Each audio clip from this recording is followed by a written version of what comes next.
Hello everyone, welcome to our channel. Today we are going to talk about a news that shook the world.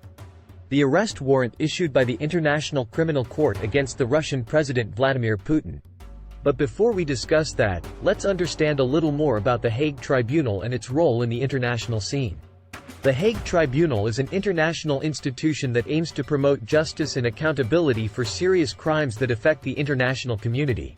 One of the courts based in The Hague is the International Criminal Court, ICC, which is responsible for investigating and prosecuting individuals responsible for genocide, crimes against humanity, war crimes and the crime of aggression. Recently, the ICC issued an arrest warrant against Putin for war crimes and crimes against humanity committed in Ukraine.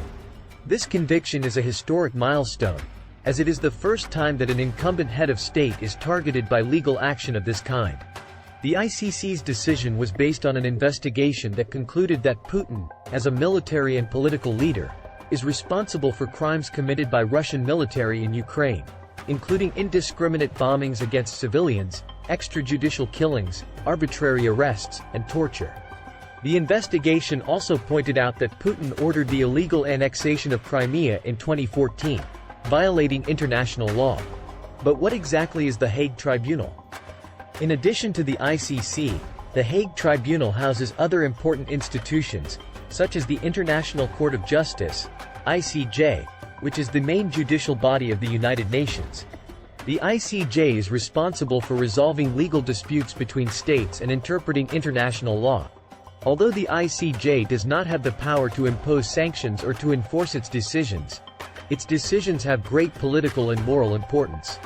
This conviction of Putin raises important questions about the effectiveness and legitimacy of the ICC. Some critics argue that the International Court is politicized and selective, only investigating crimes in countries that do not have political or military power to resist. Others argue that the conviction of an incumbent head of state could destabilize the international order and increase tensions between Russia and Western countries. However, ICC defenders argue that Putin's conviction is an important sign that no one is above the law and that serious crimes against humanity should not go unpunished. Ultimately, the possible consequences of this conviction are still uncertain. Some experts believe that Putin will not be arrested, as Russia does not recognize the authority of the ICC and may use its political influence to protect the president.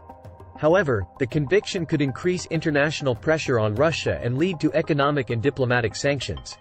In addition, the ICC's decision could have a significant impact on Putin's and Russia's image in the international scene, affecting their relationships with other countries and their leadership position on the world stage. However, it is important to remember that the Hague Tribunal plays a crucial role in promoting justice and accountability for serious crimes that affect the international community. Although not perfect, the ICC is an important tool in the fight against impunity and the protection of human rights worldwide. We hope this video has helped you understand a little more about the Hague Tribunal and Putin's conviction by the ICC. Please leave your opinion on the subject in the comment section and don't forget to subscribe to the channel for more content like this. See you next time.